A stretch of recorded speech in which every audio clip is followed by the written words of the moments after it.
Greetings, otakus and gamers. This is an AWBrawler from the Intelligent Podcast with another Splatzone video. Now, of course, this time I've decided to add commentary onto this video because, well, I was paying attention and there was a lot of people saying, okay, it'd be a lot better if I did my commentary again. And this was the perfect one to start off with.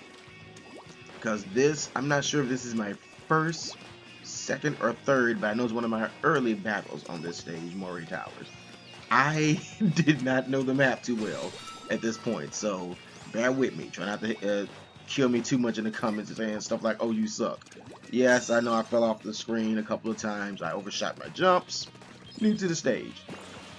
But what I'm not new to is the Luna Blaster, which is the weapon I'm using on this one. I know normally people used to be using the arrow spray, but that's the difference. That was Turf Wars. This is Splatzones. And then the weapon does matter depending on what mode you choose to play it in. If you're gonna play Turf Wars, you can have a fast, weak weapon like the arrow spray, the Splash-O-Matic, all of those ones. They're weaker but faster. The NZEP 85, weaker but faster. The Luna Blaster, I would not dare use in a Turf War. At least not if I want to win, but I use it frequently in Splatzones and certain times in tower control depending on the stage.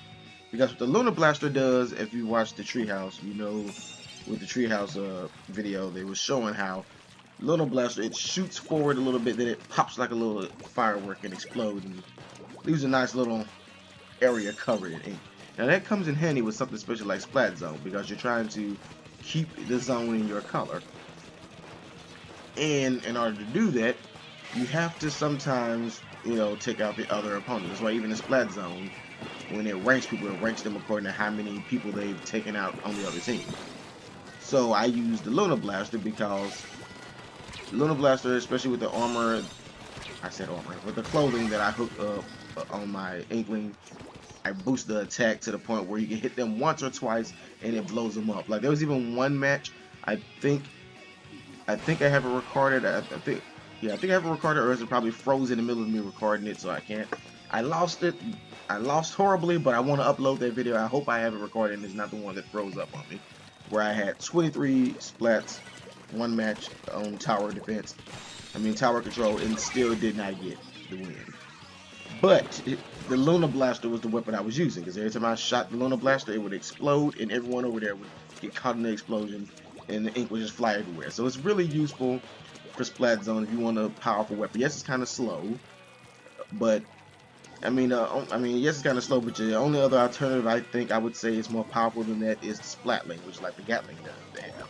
But the charge up really kills you in close quarters combat. Like if you're right up on them, you have to just keep tapping the button fast and hope that you kill them before they can kill you. But you're not gonna have time to charge up right in their face with the Splatling. That's why I won't use that on.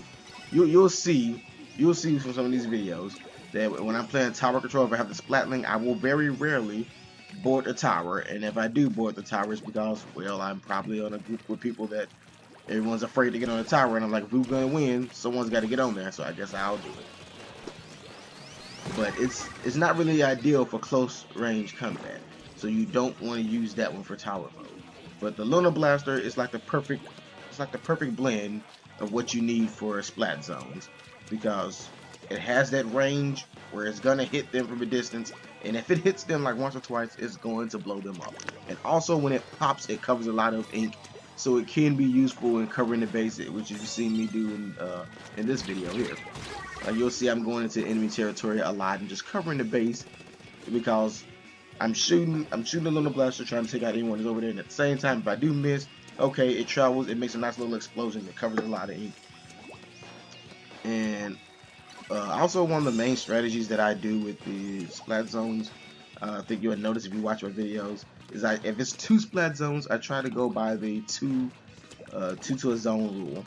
Or if one man is good enough to handle the zone, or one woman is good enough to handle the zone by his or herself, you stay on that zone. But you want to have at least one person on each Splatzone, because at any given time, they can just bombard one of the fields and take your zone from you. So yeah, this has been AWBrawler for Empire Arcadia and the Intelligent Podcast, saying be you, be true, be human. And remember, stay fresh.